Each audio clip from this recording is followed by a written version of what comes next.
साबिक वजीर व रुकने असम्बली सूर्यापेट जगदीश रेड्डी ने कहा कि सोनिया गांधी को 2 जून को किस हैसियत से रियासत बुलाया जाएगा। तेलंगाना रियासत दोबारा नौ आबादियाती हुक्मरानी में चली गई है। साबिक वजीर जगदीश रेड्डी ने एमएलए कैंप ऑफिस में मीडिया से खिताब किया। उन्होंने कहा कि कांग्रेस हुकूमत के इख्तिदार में आने के बाद तेलंगाना रियासत में आधी हुक्मरानी दिल्ली से करनी पड़ रही है। रियासत में कोई भी काम करना हो तो दिल्ली से इजाजत लेकर ही करना पड़ा है। उन्होंने रियासत के हुकूक और दरियाई पानी को सल्ब करने पर इन पर तनकीद की। उन्होंने कहा कि हमने 10 साल बहुत अच्छी हुकूमत की है।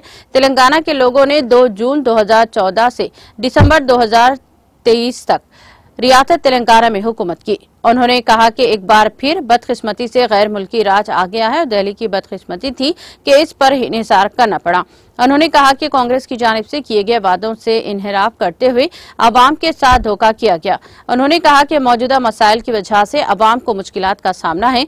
उन्होंने कहा कि हॉस्पिटल में मोबाइल फोन की रोशनी से ऑपरेशन होने की खबरें अखबारात में आई तो अंदाजा हो सकता है कि सूरत हाल कैसी है। तेलंगाना के अवाम के लिए जद्दोजहद कोई नई बात नहीं है, ख्वाह हमले करके गैर कानूनी मुकदमा दर्ज किए गए हैं। उन्होंने कहा कि जब भी इलेक्शन होता है लोगों के केसीआर की तरफ देखते हैं।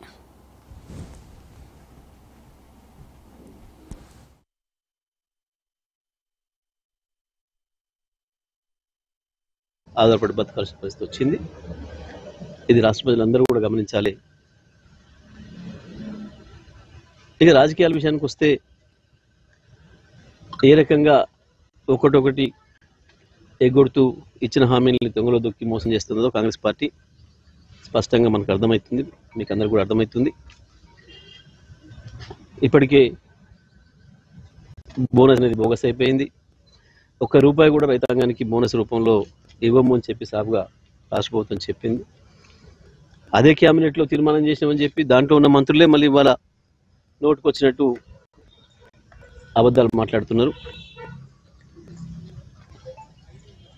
పైగా నిన్న మనం చూసినాం, కొత్త లేకపోతే పోయిన ఈ కనీసం కేసీఆర్ ఇచ్చిన సక్రమంగా ఇస్తే చాలని చెప్పి ప్రజల్ని ఆ భావనకు వచ్చే పరిస్థితుల్లో పరిపాలన చేస్తున్నారు వీళ్ళు.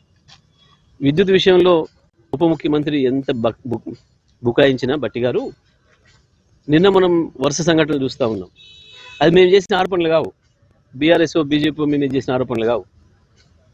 స్వతంత్ర మీడియా ఇండియన్ ఎక్స్ప్రెస్ లాంటివి వాళ్ళ పేపర్లలో వచ్చినాయి. ఏంది, ప్రభుత్వ ఆసుపత్రుల్లో సెల్ ఫోన్ లైట్ వెలుగులో సర్జరీలు చేయాల్సిన పరిస్థితి ఈ రాష్ట్రంలో. ఎంత దురదృష్టం.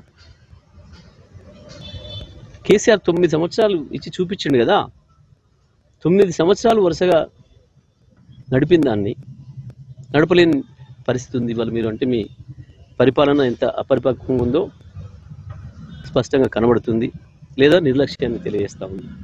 ఒకవైపు పాఠశాలలు, గురుకుల పాఠశాలల్లో పిల్లలు ఈ దేశంలో ఎక్కడ లేని పద్ధతుల్లో అద్భుతమైన మెనూ ఏర్పాటు చేసి ఏ రోజు ఏం పెట్టాలి పిల్లలకి అనేది కూడా ఏర్పాటు చేసి మేము నడిపి చూపించినాం మీకు. చివరి దాంట్లో కూడా పాపం విషాహారం ఇచ్చి పసిపిల్లల్ని చంపుతున్నారు, వందలాది మందిని ఆసుపత్రులు పాలు చేసి అనారోగ్యం పాలు చేస్తున్నారు. ఇంత తొందరలో ఇటువంటి వైఫల్యం తెలంగాణలో జరుగుతుంది, తెలంగాణ ప్రజలకి ఇంతటి దురదృష్టం వస్తుందని చెప్పి ఎవరు కూడా అనుకోలేదు. కానీ జరుగుతున్నది ఇది. వీళ్ళు పరిపాలనను వదిలిపెట్టి పార్టీల మార్పులు, రాజకీయాలు, కేసులు, పోలీసులను వాడుకొని గెలవాలి, బీఆర్ఎస్ పార్టీ నాయకులపైన కార్యకర్తలపైన భౌతిక దాడులు చేయాలి, చివరికి హత్యలు చేయాల్సిన స్థితికి వచ్చింది. హత్యలు చేసి భయపెట్టించి నడుపుకుందాం ప్రభుత్వాన్ని